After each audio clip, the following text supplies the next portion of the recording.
غلط فائدہ اٹھایا، فتنے ایسے اٹھ گئے کہ ایک عبداللہ بن سبا نام کا ایک یہودی مسلمان بنا۔ تاریخ یاد رکھیں گے میرے عزیزوں، ایک بہت بڑی تاریخ میں بتا رہا ہوں، عبداللہ بن سبا نام بھی یاد رکھنا۔ یہ کیوں میں بتا رہا ہوں تھوڑی دیر کے بعد آپ کو خود پتا چل جائے گا۔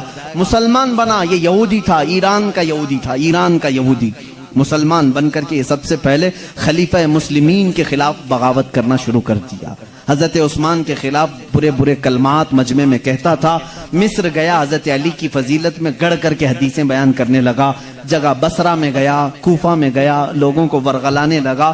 اسی کے ورغلانے پر وہ وقت بھی آ گیا جب 2000 لوگ مصر سے، کوفہ بصرہ سے مدینہ طیبہ آئے اور حضرت عثمان غنی کے گھر کا احاطہ کر لیا کہ ان کو خلافت سے اتارو، ان کو خلافت سے اتارو۔ اس وقت آپ کی عمر 82 سال کی تھی، 82 ایئرز کے خلیفہ رسول، داماد رسول ہیں۔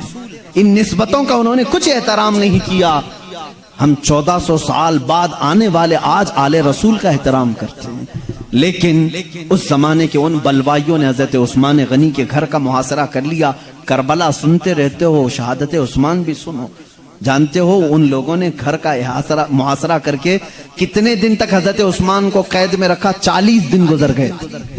40 دن تک کھانا پانی ان کے گھر تک آنے نہیں دیا، بند کر دیا۔ حضور صلی اللہ علیہ وسلم کی ایک زوجہ پانی لے کر جا رہی تھی، ان کے خچر کو انہوں نے گرا دیا، ان کو زمین پر گرایا، زوجہ رسول کو۔ حضرت عثمان غنی کے گھر آنے نہیں دیا، یہاں تک کہ حالات اتنے سخت ہو گئے تھے۔ اسی عبداللہ بن سبا کے پیدا کیے ہوئے فتنے تھے۔ حضرت علی کرم اللہ وجہہ الکریم نے اپنے بیٹوں کو، حضرت امام حسن، امام حسین کو حضرت عثمان کے گھر پہرا دینے کے لیے کھڑا کر دیا، پہرا دینے کے لیے کھڑا کر دیا۔ دیگر صحابہ کی اولاد بھی کھڑے ہو گئی۔ حضرت عثمان سے لوگ کہہ رہے تھے آپ حکم دے دیں ہم ان کو مار ڈالیں گے، یہ بغاوت کر کے آئے ہوئے ہیں۔ حضرت عثمان ہمیشہ رحم دل تھے، نرم مزاج تھے۔ کیا کہتے رہے؟ اگر تم کہو گے جنگ کرو تو میں پہلا خلیفہ بنوں گا جو مسلمانوں کے خلاف لڑا۔ تاریخ یہ کہے گی یہ پہلے خلیفہ تھے جنہوں نے مسلمانوں کے خلاف تلوار اٹھائی، میں نہیں بننا چاہتا۔ اور پھر کہا میں مدینہ رسول میں مسلمانوں کا خون بہانا حلال نہیں سمجھتا۔ حضور کے مدینے میں وہ تھے، منع کر دیا حضرت عثمان غنی نے۔ صحابہ نے پوچھا بھی، لیکن آخر وہ وقت آیا جب 18 ذی الحجہ کی تاریخ تھی۔ لوگ اکثر صحابہ حج پر جا چکے تھے مدینے میں۔ ان بلوائیوں نے گھر پر حملہ کیا اور اندر داخل ہوئے۔ جمعہ کا دن تھا۔ حضرت عثمان غنی رضی اللہ تعالیٰ عنہ فرماتے ہیں دوپہر کے وقت وہ سو کر اٹھے، اپنی بیوی کو کہنے لگے آج میری قسمت جاگ گئی، میں نے خواب میں رسول کریم صلی اللہ علیہ وسلم کو دیکھا، سیدنا ابو بکر اور حضرت عمر بھی تھے اور مجھ سے کہہ رہے تھے عثمان جلدی آؤ، افطار میں ہم تمہارا انتظار کر رہے ہیں۔ میں نے یہ خواب پتہ نہیں دن میں کیوں دیکھا۔ ان کی بیوی حضرت نائلہ کہتی ہیں میں نے یہ خواب سنا، جمعہ ہو چکی تھی، اچانک گھر کے اوپر آوازیں بہت آ گئی، لوگ چھت کے اوپر سے آئے اور دروازے توڑ کر کے اندر آئے۔ حضرت عثمان غنی رضی اللہ تعالیٰ عنہ اس وقت قرآن کی تلاوت کر رہے تھے، تلاوت میں مشغول تھے۔ ظالم مصریوں نے، بلوائیوں نے آپ پر ایسا حملہ کیا، ایک نے آپ کی داڑھی مبارک پکڑی، دوسرے نے آپ کے سینے پر خنجر مارا، خون کے قطرے اچھل کر کے قرآن پاک پر گرے۔ قرآن پاک کے صفحات پر وہ خون کے قطرے گرے، وہیں پر آپ کی شہادت واقع ہوئی۔ انا للہ و انا الیہ راجعون۔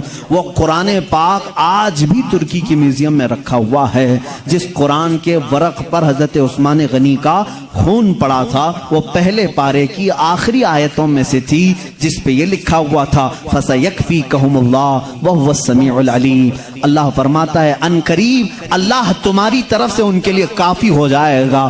اس آیت پر حضرت عثمان غنی کا خون کا قطرہ پڑا تھا۔ ایک حدیث میں بتا دوں آپ کو، جس کی شہادت جس جگہ ہوئی وہ جگہ قیامت کے دن اس کی گواہی دینے کے لیے کھڑی ہوگی۔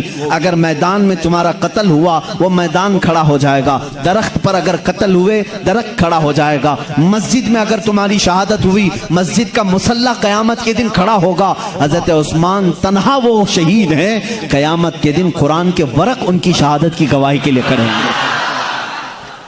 وہ شہید ہیں قرآن پر ان کا خون بہا، جس کی وجہ سے فرمایا گیا جہاں جس کی شہادت ہوتی ہے وہ ٹکڑا قیامت کے دن گواہی دے گا۔ عثمان تیری شہادت پر لاکھوں صلاح، کل بروز قیامت قرآن کھڑا ہوگا اور کہے گا عثمان شہید۔